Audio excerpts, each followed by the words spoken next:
తోటి రాజధాని నిర్మాణం ప్రారంభోత్సవం అయింది 2014-19 కాలంలో. 9 థీమ్ సిటీలు, knowledge city, justice city, finance city, health, media సిటీలతో పాటు ఈజ్ ఆఫ్ లివింగ్, అత్యవసర సేవలో 5 నిమిషాల్లో అందుబాటులో ఉండే విధంగా, పని వేళల మార్గాలు 15 నిమిషాల్లో అందుబాటులో ఉండేలా, అలాగే హరిత మరియు సౌర శక్తితో నడిచే నగరంగా దీన్ని రూపొందించాలి అనే ఒక గొప్ప ఉద్దేశం. అందమైన రోడ్లు, పార్కులు, నదీ తీరం అభివృద్ధి. मुद्दतों में होती है शख्सियत उनके जैसे, अंदाज ये बयान से हो जाता है इतिहास. हमें गर्व है कि हम वो पीढ़ी है जिसने इतिहास बनते देखा है. इतिहास भारत का, इतिहास विकास का, इतिहास एक ऐसा महान नेता का जो न सिर्फ भारत के हर घर में रहते हैं और हमारे दिल में रहते हैं. మిత్రులారా ఒక్కసారి చెప్పండి ఆ జెండాలతోటే వందే మాతరం, వందే మాతరం, వందే మాతరం. ఇప్పుడు మన అమరావతి రైతులు జై హో అమరావతి, జై హో అమరావతి, జై హో అమరావతి. అద్భుతం, పరమాద్భుతం. మన ప్రధానమంత్రి వర్యులు శ్రీ మోదీ గారు ఇచ్చేశారు. మోదీ గారు అంటేనే దేశగారి యొక్క ఒక గౌరవాన్ని కాపాడేటువంటి ఒక ధీరుడు, ఒక దృఢమైన శక్తి, ఒక సమైక్య భారతానికి ప్రతీక, యావత్ ప్రపంచంలోనే అగ్రగామి దేశంగా మన దేశాన్ని తీర్చిదిద్దేటువంటి మూర్తి నరేంద్ర మోదీ గారికి స్వాగతం పలుకుతూ ఇప్పుడు ప్రత్యేకంగా వారికి సన్మాన కార్యక్రమం. It gives us great pleasure to welcome the Honorable Prime Minister, and I now request our Chief Minister Sri Nara Chandrababu Naidu garu to felicitate the Honorable Prime Minister.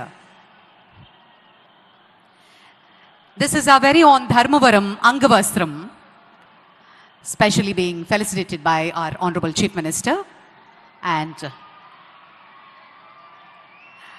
intricately designed Amaravati themed Prime Minister portrait memento.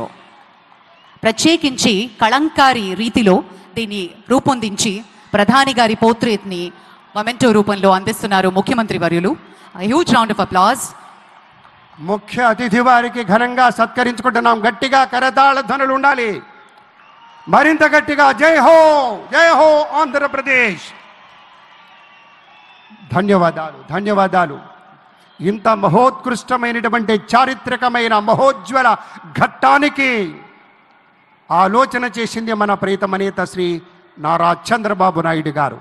ఒకే ఒక 3 అక్షరాల నమ్మకంతో అమరావతి అనే 5 అక్షరాల పంచాక్షరిని నమ్ముకున్నారు. కాబట్టే రైతు సోదరులు ఇచ్చినటువంటి ఒక ఊతంతో దాన్నే ఊపిరిగా, దాన్నే శ్వాసగా మలుచుకొని రాష్ట్రం కోసం, రాష్ట్ర ప్రజల కోసం, నూతన రాజధాని నిర్మాణం కోసం యావత్ ప్రపంచంలోనే 5 అగ్రగామి రాజధానులుంటే అందులో ఒకటి మన అమరావతి పట్టణంగా తీర్చిదిద్దాలనే సంకల్పంతో ఇల్లు తిరిగినట్టుగా దేశం దేశం తిరిగి ఎన్నెన్నో ఆలోచనలు చేసి ఎంతమందినో సంప్రదించి ఇవాళ సాక్షాత్తు మన ప్రధాని నరేంద్ర మోదీ గారిని తీసుకొచ్చి ఇవాళ శంకుస్థాపన చేస్తున్నారంటే ఒకే ఒక్క యోధుడి వల్ల సాధ్యమైంది.